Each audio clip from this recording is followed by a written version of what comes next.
Dobar dan svima. Evo za sve vas koji ste odabrali grupu 1, hajmo vidjeti na poslovnom planu koju bismo ovdje mogli poruku iščitati iz ovog što se otvorilo. Pa ja bih u prvom rekla redu da, obzirom da imamo kartu Božjeg oka, a to je karta istine, i da tu stiže jedan lijepi glas, mislim da vam uskoro stiže nešto što će biti otkriveno. Znači, istina na papiru, istina koja smiruje, istina koja će vas zapravo primiriti, jer mi se čini da ste vi tokom godina zapravo bili oštećeni konstantno za neki manji iznos. Radili ste za puno manje od onog što vam pripada. I mislim da ćete ovdje upravo doznati da je netko u cijeloj priči tko je bio lopov i tko vas je oštetio, zapravo otkriven.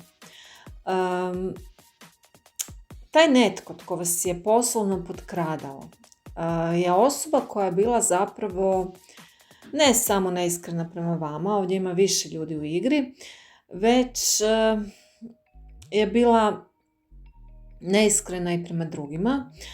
Ovdje vidimo skrivene tajne informacije poslovne i naprosto to je bila osoba koja je bila sklona nepoštenim radnjama. Meni se čini da ste vi intuitivno kroz godine zapravo predosjetili da tu nešto ne štima, tako mi barem izlazi, i definitivno ste zaslužili veći novac od onog koji ste dobivali. No, kao što rekoh, Božje oko je tu, ono sve vidi, bili ste odgovorni, pošteni, osviješteni, čisti u nekoj poslovnoj situaciji, vrijedni, no taj netko tko bi se stalno zakidao za puni iznos koji ste zaslužili, pošteno zaradili, taj netko će biti otkriven i zapravo sve ono što je učinio taj netko vama, njemu se sada vraća i dolazi na naplatu. To je ono što vidim u ovom čitanju konkretno. I ne samo da je osoba sebi trpala u džep ono što njoj nije pripadalo, nego su ovo i lažni dokumenti, nepotpune informacije i nešto što se zove prljav novac, rekla bih. Dakle, sve ovo ćete vi čuti, a obzirom da ste odabrali kartu sreće pod brojem 26, koji je i sam broj sreće i zadovoljstva, kao i vjere u svoje mogućnosti i sposobnosti, onda ovdje zapravo savjet da ne izgubite vjeru u ono što vi jeste, u ono što i kako radite, jer naprosto ste bili u poziciji da niste vidjeli koliko oko vas ima nepoštenih radnji i koliko vam je netko crpio energiju i možda vam oštetio taj dio poslovnog života gdje ste definitivno zarađivali manje od onog što ste zaslužili. Jel? Tako da ovo je bilo čitanje za grupu 1. Želim sve najbolje. Ovdje definitivno stoji jedna potpuna transformacija, jer sa ovom otkrivenom istinom mislim da će se stvari pokrenuti na bolje, ali također je vidljivo da ćete vi zadržati svoj mir i da naprosto niste konfliktna osoba koja će raditi sad tu neke previše drame, nego ćete biti zapravo zadovoljni onim što ćete čuti i onim kako će se stvari odvijati dalje. Sve najbolje svima i čujemo se u nekom narednom videu. Bok!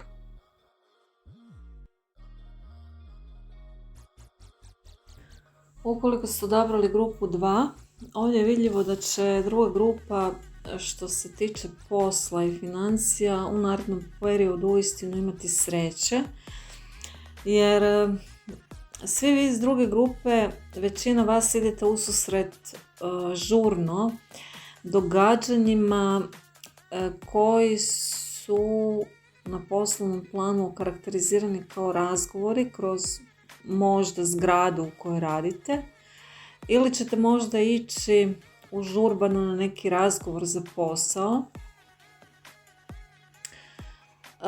s tim da će vam neka informacija u cijeloj priči olakšati stvari i to će biti nekako sudbinski tok koji, ajmo reći, svemir priprema za vas.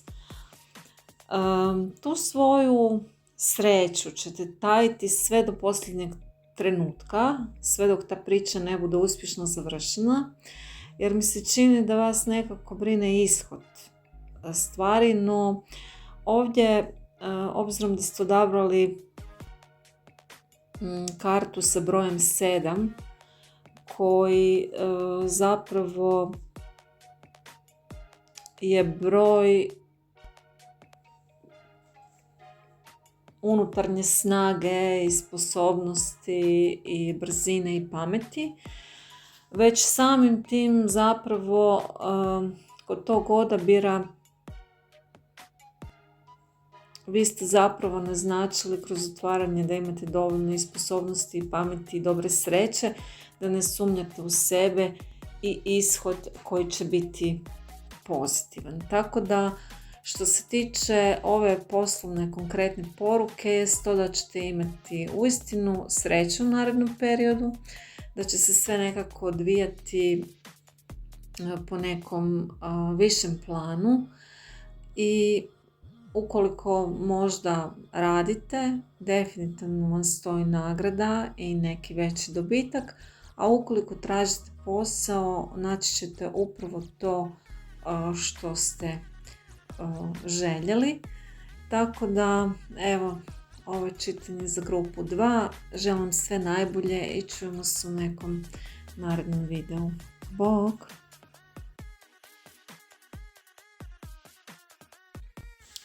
Evo nas i kod grupe broj 3. Ukoliko ste odabrali ovo čitanje,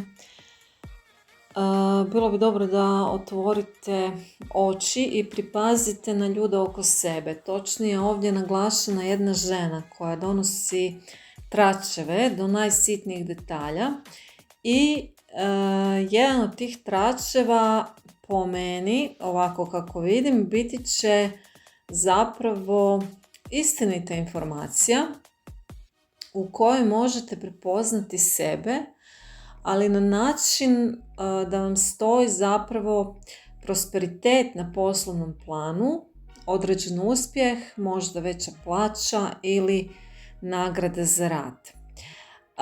Za neko od vas naglašen je sudbinski trenutak za pokretanje posla kroz tu možda čak istinitu informaciju baš od te žene, a ukoliko radite u nekom kolektivu, moguće da je ta istinita informacija zapravo također sudbinski predodređena i ta žena na neki način se brine da se ne sazna istina. Međutim, kroz tu informaciju koju će ona upakirati u te tračeve zbog određene zavisti i ljubomore, sudbinski zapravo istina onda izlazi na vidjelo. I ukoliko budete usredotočeni i dobro slušali, možete uistinu nanjušiti taj nekakav prosperitet koji vam stiže u život i to ćete zapravo doživjeti kao poklon, kao da vam neko poklanja veću sumu novca koja će vam zapravo posložiti život na najbolji mogući način. To je zapravo čist novac, jer netko u ovoj cijeloj priči vrednuje vaš rad i ne samo da vas simpatizira, već vas smatra odgovornom osobom koja odlično radi svoj posao, ali kažem, nekako ćete vi to doživjeti kao da vam je dato uistinu na poklon ta veća suma novca. Tako da ovdje vidim uistinu jedan pozitivan i plodonosan ishod koji će vam u život donijeti jedno ogromno zadovoljstvo i zapravo motivaciju da sve što u budućnosti radite, radite s voljom i sve će biti okrunjeno uspjehom. Tako da uistinu ovdje je vidljiv jedan veliki dobitak i pohvale koje, kažem, možete već kroz te navodne tračeve i prepoznati. Tako da i ova karta koju ste odabrali, karta broj 27 za grupu 3, zapravo sam broj predstavlja te nekakve informacije koje su na putu, povoljan ishod neke situacije, predstavlja nagrade i blagoslove. Tako da evo, ovo je čitanje za grupu broj 3. Želim vam sve najbolje i čujemo se u nekom narednom videu. Bok!